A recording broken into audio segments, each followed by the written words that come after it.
بسم اللہ الرحمن الرحیم، اللہ کے نام سے شروع جو نہایت مہربان رحمت والا ہے۔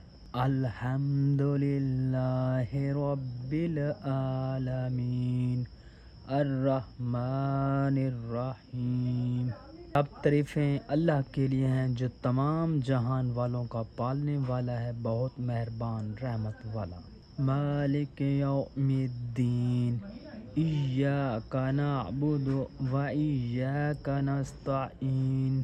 جزا کے دن کا مالک، ہم تیری ہی عبادت کرتے ہیں اور تجھ ہی سے مدد چاہتے ہیں۔ اہدنا الصراط المستقیم، ہمیں سیدھے راستے پر چلا۔